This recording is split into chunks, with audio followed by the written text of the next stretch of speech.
Welcome to this episode of Life to a Teee. Today, I'm joined with an incredible friend of mine, a serial entrepreneur, mother, I would say an influencer just because she's amazing, but welcome Mrs. Okonkwo. You see, I pronounced it all the way.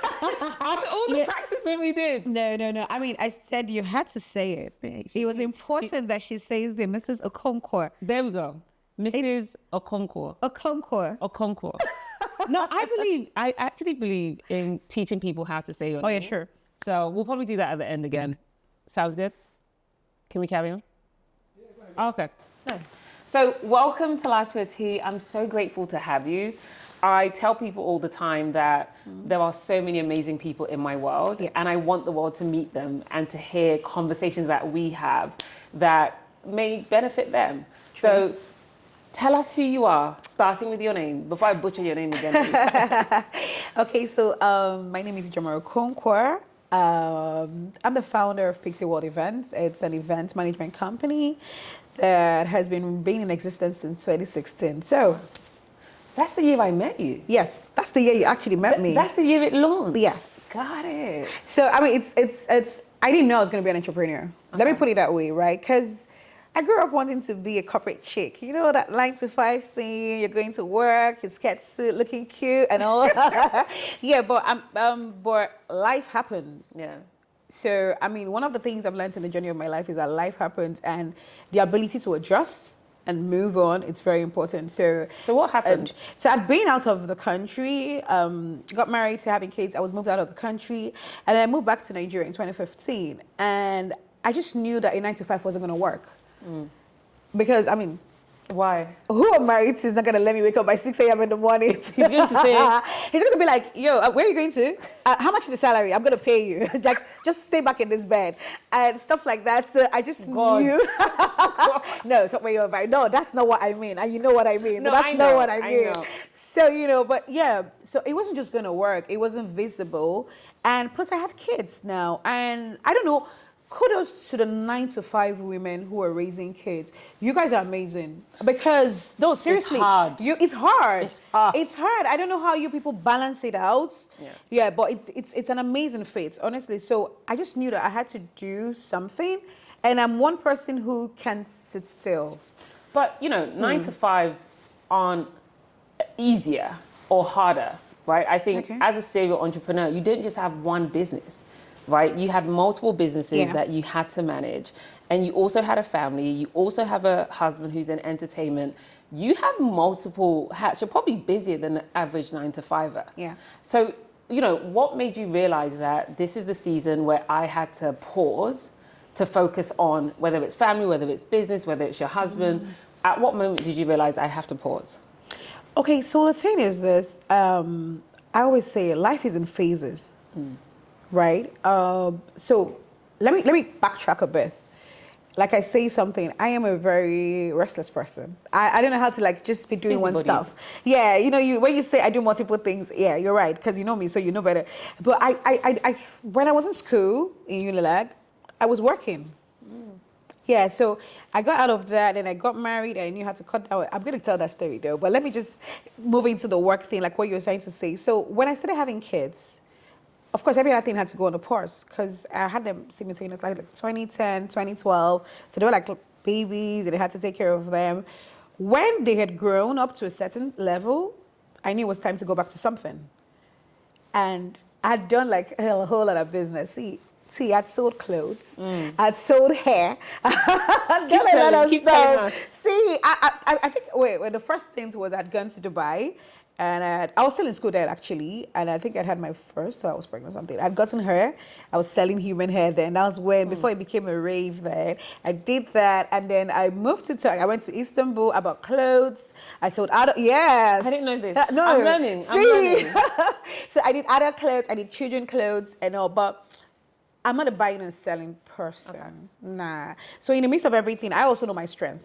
Got it. Did you learn your strength throughout this process of trying? I think, so when it comes to, yes, I did learn my strengths because if anybody had told me that I would excel in something that's not corporate, I won't believe it. Got it. Because as like literally my whole dream as a child was corporate world. What in the corporate world specifically? I always wanted to be an international relations officer. Oh, I can see that. Because I can see that. and then traveling is what I love to do. I could travel 365 days in a year. Really? Yes. We'll save- You know that's your life. You don't even need to argue it. It's both of our lives. Yes. It's both So of our lives. I always saw myself like the person who they will post to. Today I'm in China. Tomorrow I'm in Dubai. I forgot that there was something called family that you're going to, So yeah, I always saw myself that way, But when I got married, it changed the dynamics of things for me, and I also knew that. So the one thing that I cannot negotiate in this life is the ability for me to have my own money. What I do. Say that again. Like, I cannot be dependent on anybody. It's not just in marriage, it's even as a child. Yeah. So because even while I was in my parents' house, I was working. While I was in school, I was working. Yeah. It has always been in me. So I just knew that when I came to that phase of my life where now there was family and I couldn't do what exactly I wanted to do, I knew I had to find an alternative of what I was going to do that was still going to be making me money, but it still give me time to be with your kids. To be the kids. So in 2015, it was in December, I'm not going to forget. I was just browsing through the gram one day and I had seen that a lady said she was training people for events. And it was specifically kids events. So I went through her page and it was colorful, it was nice. And I was like, okay, I think I can do this. I'm serious. It's funny, That's but mad. it was. I'm impulsive like you said, that. Eeny, meeny, miny, Eeny, miny, mo. mono. This looks like something I can do. And then I was like, you know what? And funny enough, the day I was looking at it was literally the deadline. They had to pay for the registration and stuff. And I said, okay. Let's do it. And I just transferred money. I paid, reached out to her, and I was like, everything. And 2016, January, it was the last week of January, we started the training. Wow. And it was funny because I never, ever saw myself being an events person. I'm not joking. But you're doing really well. It's 10 years into nearly 10 years Nearly into the 10 game. years into it, And you still love it as much as you... Do you still love it as much as you did in year one? Yeah, but the thing is, there's been a shift. So I started out with the kids events. Okay. Yes, and I love the colors. I love curating things, which it was just beautiful. But honestly, the money wasn't there. I'm being honest. Oh, I didn't know that. I was guessing so the money's not there. The money. It wasn't giving me as much money as it was. And then it was a lot of work because for me, when it comes to children's events, I just wanted perfection. I wanted to of course, your everything. Mother. Yeah, you understand. You think about how other mothers feel. So I was like, all this work for this money. Okay, so let's switch it up. So I went into adult events. And then I went into the corporate events, which was amazing. Oh, I did a lot of stuff in the corporates, yes. I was able to do, and those ones were like less stress, very straightforward. Why is that the case? Why is the case that you get a corporate client, they're less stress, more work, and more money?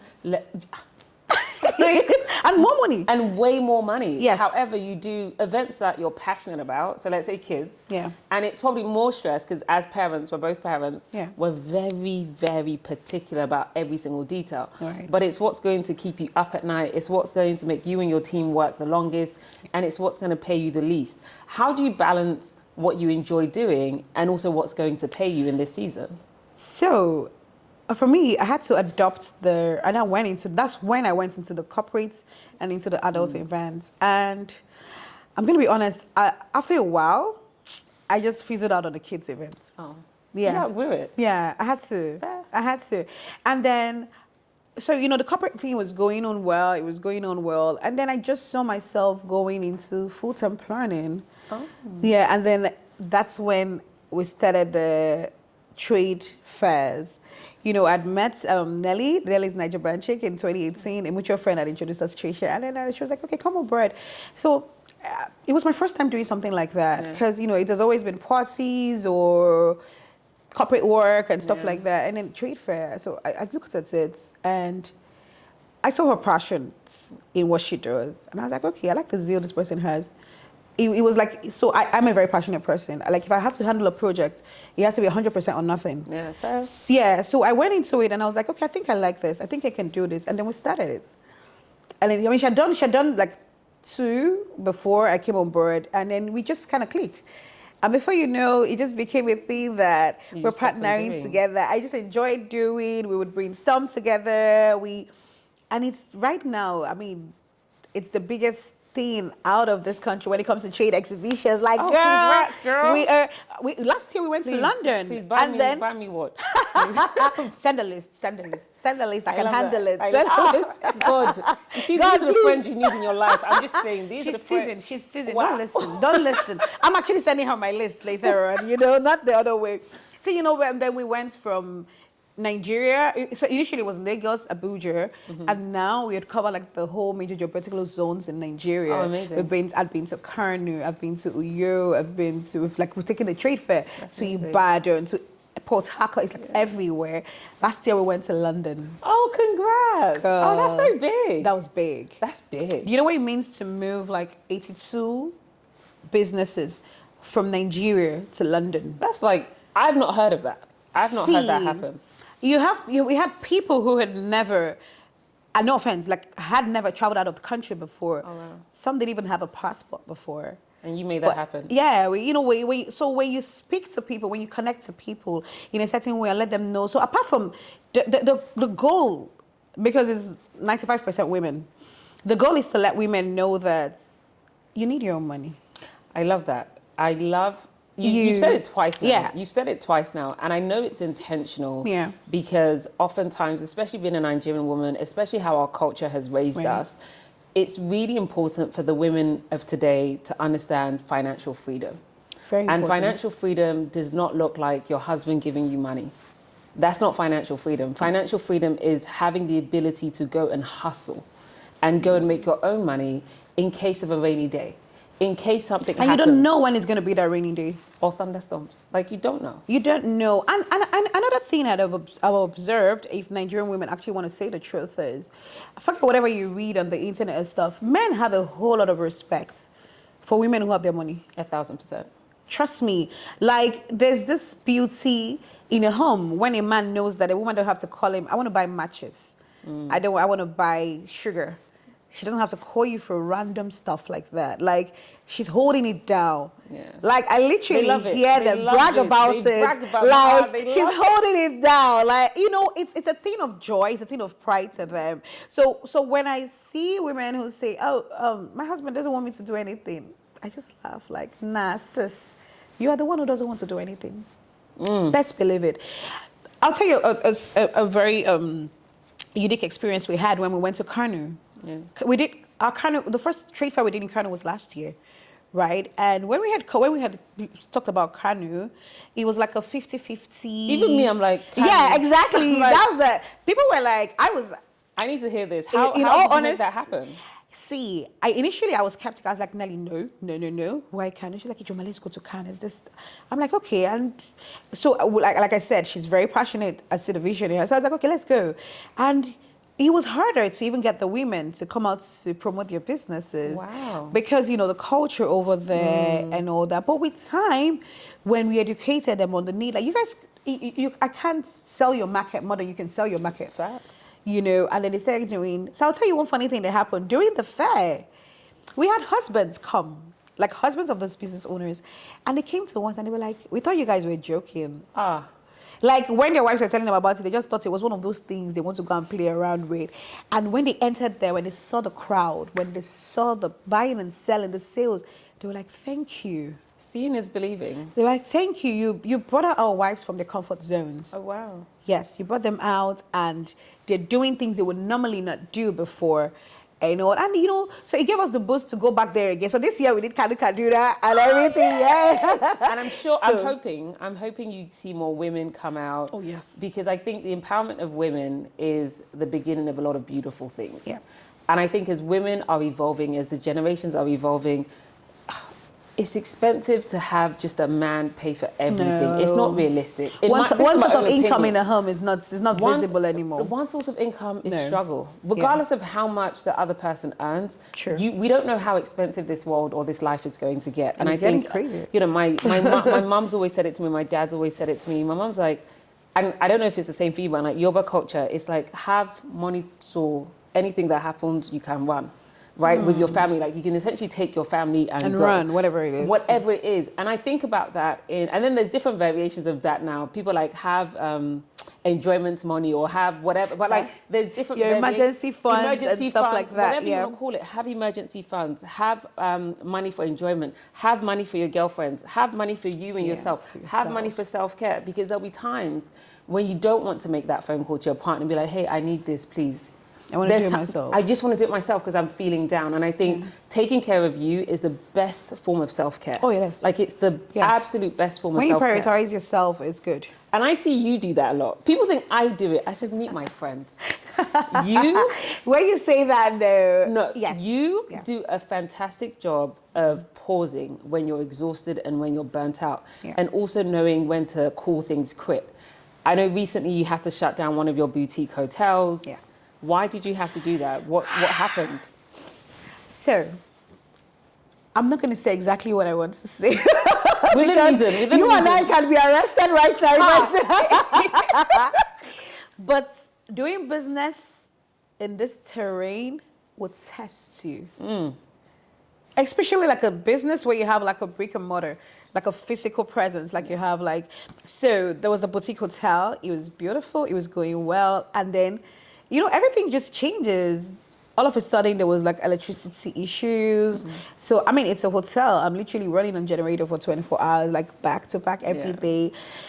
And then the taxes, and then the laws, and then the staffing, it was a lot. So I woke up one day and asked myself, how much money am I making from this business? And I weighed the option of the stress he was giving me and the money, and it wasn't balanced. And I was like, I'm done.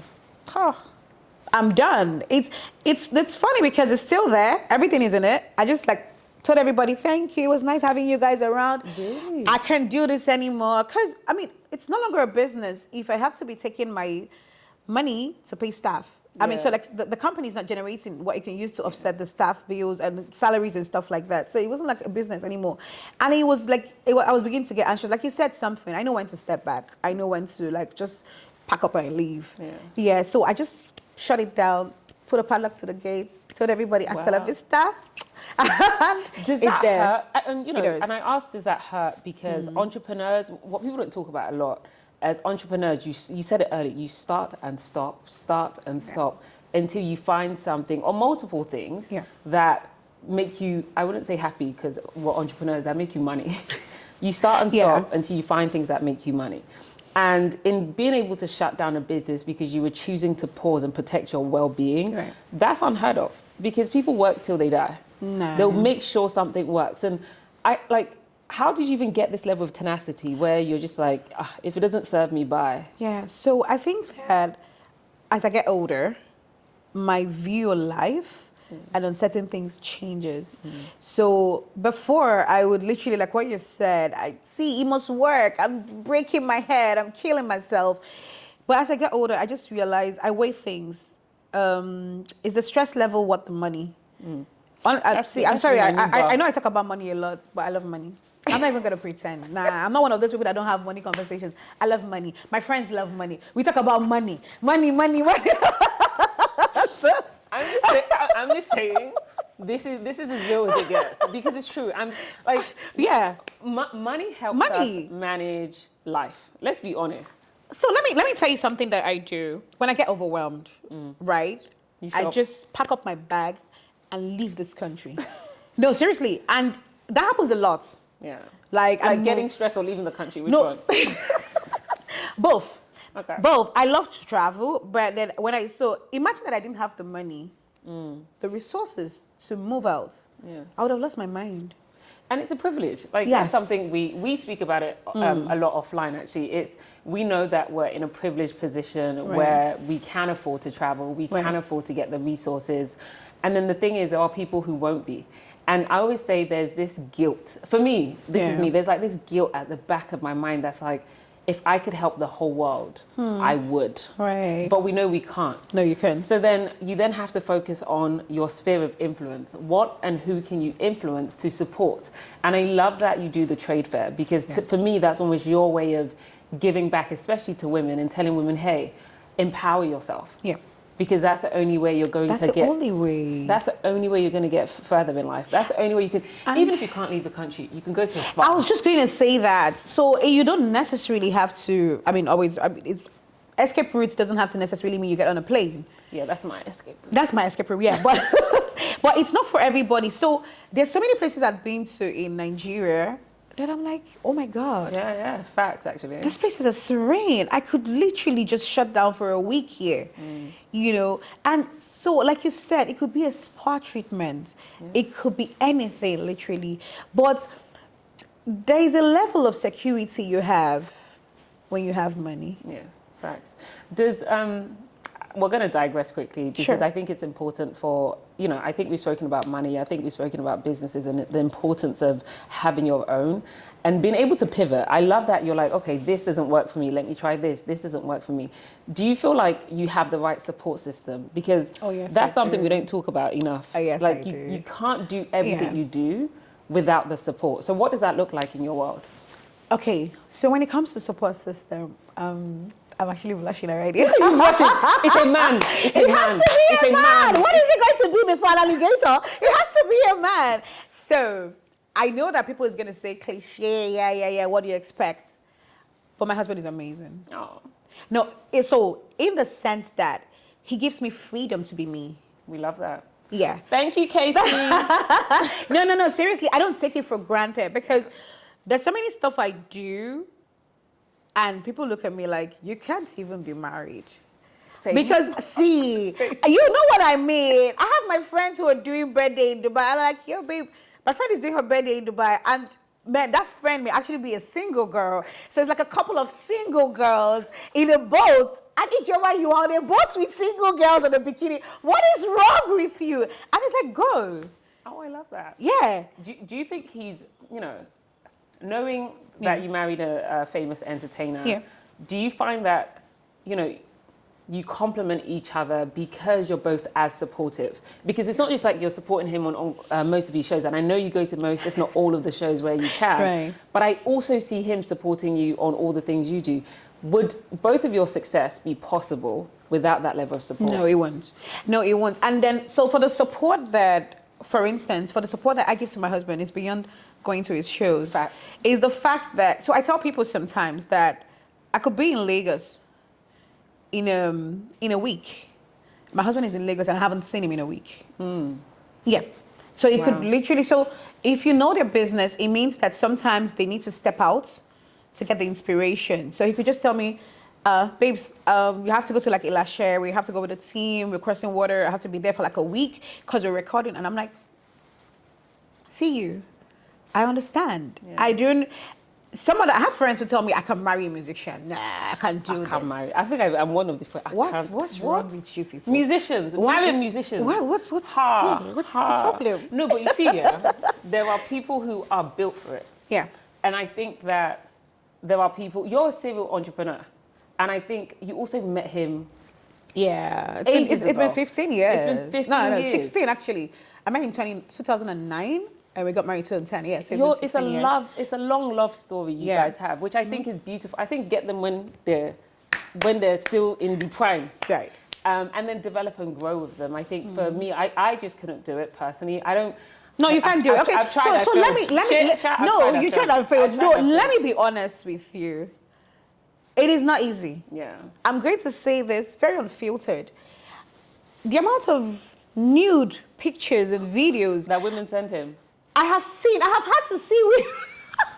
I have to see things I'm not allowed to see, you know, and it comes with the job. So we laugh about it, and then he's like, "Babes, Come see." see. And I'm like, "Oh my gosh, not again." Girls, can you just close up? Like, please, this is not how to get a man.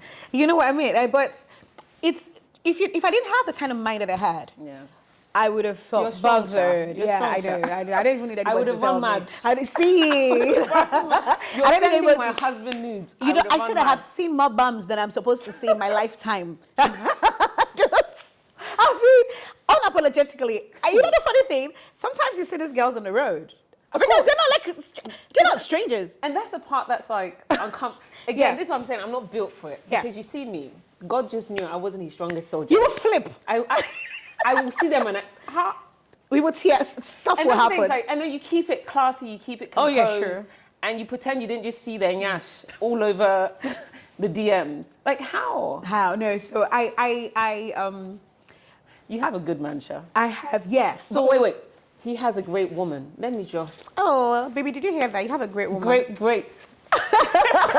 The way you blush when you talk about him makes me appreciate your partnership. Thank you. And I love Thank having you. married friends. I love having married people in my corner. We had a conversation recently and we were talking about the difficulties of marriage as a whole and not being able to have partnership and friends who you can be like, God, how did you navigate X? See, what are you doing? How are you doing it? You know, and people who've been in it longer who can say, this is how you navigate X, Y, and Z so that you don't run mad. So I appreciate you for, you know, making sure that you're always a phone call, a text away to help navigate. Always. And I love that our men keep smiles on our faces. Sometimes. Most times. No, that sometimes we want to kill them. Sometimes. 95%. Just. But then we're not saying anything. We're on camera. So, you know, I love that we both have people who keep smiles on our faces. Yeah. I love that we get to talk about companionship. We get to talk about business. We speak about the importance of being financially free. But what is your definition of having it all? Can you have it all? That's the question I ask most of my guests because it's about, you know, can you live your life to a T? But with that, can you have it all? So the thing for me is, what's your definition of all? So T, to be honest, my all is not your all. I don't know what you want. You don't know what I want. Everybody is unique. Every relationship, every marriage, every work, whatever it is unique, is different. I have a different, what I'm looking for, what I'm craving for is not the same thing you crave for. So what I always tell people is, what exactly do you want in every situation you are in life? You can work around it. I learned something from she's a very popular woman, Madame Ibuko Awosika. And she said something one day. She had come for an event I was in, and she was like, the reason I make money is for my money to work for me. And she says, I don't have to go to every event. I get invited for every event, but I don't go to every event because I know most of the time they don't even need me. Yeah. I send something to them and it's good. Do you understand what I mean? So there's a balance. When you are able to understand what is actually important to you, do you understand in life? Well, is it your career? Is it work? Is it like family? You know how to manage them. We in the African society, I mean, civilization, I got to call it civilization now, is trying to change things for us. Yeah. We're community-based people. We are. We didn't do it all. Our parents, I lived with, I cannot count how many nannies came in and out of my house. Yeah. At every point in time, there were like 2-3 people. So why do you suddenly think that right now you want to raise your kids alone? Mm-hmm. You want to do it without any help? No, no, not me, not this girl. I don't know. I'm being honest with you. Fact, it's real. I'm being honest with you because I cannot be thinking of which jollof rice do I want to cook this night. There is a reason there is a chef to think about. See, and so yeah, I may be speaking from a place of privilege, but I also want people to understand that there's a need for community. Yeah. You don't have to be able to balance it all. My neighbor, Sukira, please, can you help me look after the kids? I need to run and buy something. I remember those days. Yes. Those days do not happen. Yes. But like, it's complex. Those days don't happen as much now because people are mad. Well, that's another angle. You see what I mean? But like I don't know if people were as mad back then. Society didn't feel as hard back then. Yes. Or were we protected? I remember our parents used to leave us at home. We were not protected. We were playing on the streets. On the streets with cars. The streets. We were playing with every other child on the street, right? I feel like there was the wave of technology has brought a lot of things to our forefront. Yeah, that would never been aware of. And the truth is that what you feed yourself automatically becomes you. I protect my space. Yeah. I'm very careful about what I consume, be it visually or something from the media and stuff. I'm very, very careful about it because I understand. It's why it looks like a lot of Nigerians, I'm digressing, I'm sorry, but why it looks like a lot of Nigerians have lost empathy. Because the ability to see people probably have an accident or people are being butchered or you're bringing out a camera, you're taking pictures of it, as against running. I wouldn't see that and stand. I would run because, so people have lost it. Which is why you said something. It's no longer the same. Like I want to go down the street to buy something. I can leave my kids with my neighbor. Impossible Kante, as one of my friends So it makes it harder to have it all in that context, because the freedom you'd have had, having people, having your community, but they're still community-based people. No, I like that. I think I like that perspective. We were never meant to do it alone. Exactly. We were meant to do it with community. Exactly. But you have to build the right community, the people you trust. It sits with me because my child's really young, and I think about who is the community I'm building for her. I come and stay with. That part. Yes. And she feels absolutely safe. So I absolutely love that we're thinking about it in a different way. I have one last question for you before I go. I try and keep these really short. For anyone, watching this at the moment, who is thinking about being an entrepreneur like yourself, who has multiple ventures, you still do. You're also a mother, you're also a wife, you carry all these things. They're looking for permission to do and to not choose. Do you think that's possible? And what advice would you give to anyone out there who's trying to be an entrepreneur and a mother and a wife and, Okay. So I'm going to take it that you're asking this from the women's perspective. From a woman's perspective, this is advice to women. Yeah. And it wasn't one for men, but this advice. So yeah, oftentimes it's funny that these questions are usually thrown at women. How do you balance it all? How do you find how do you do this without feeling guilty? I had a very funny question I always ask back. What's that? How do men do it? Why is no one asking men, how do you balance it all? How do you balance family? Men go out to hustle. They don't look back. Yeah. Because they are providers. That's how they see it. But where we are in this world right now, we talked about that earlier, one source of income is not enough.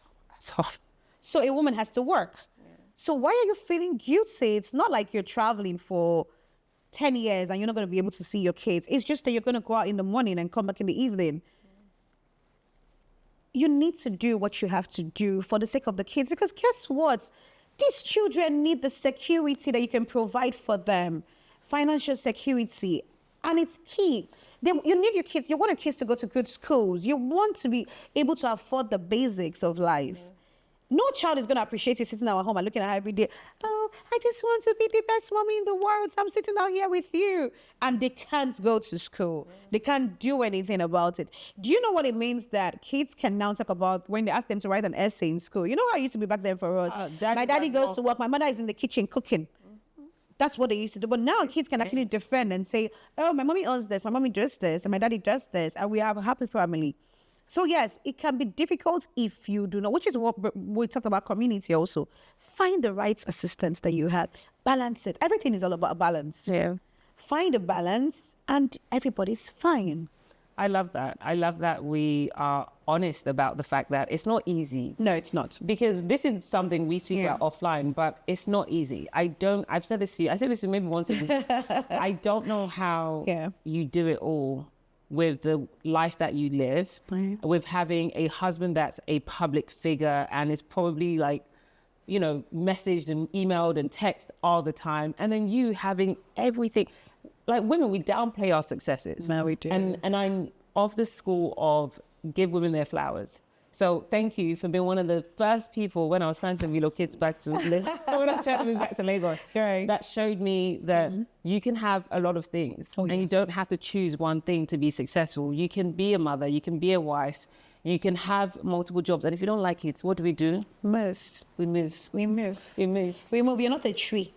But I appreciate you. Thank you so much for joining me on Live to a Teee. I hope you enjoyed yourself. Oh, I did. I mean, I haven't had to talk about myself like this before. So it'll be your friends. That's how we say it in Lagos. It'll be your friends. It'll be your friends. And to whoever needs to feel inspired, I hope you were just as inspired as I was today.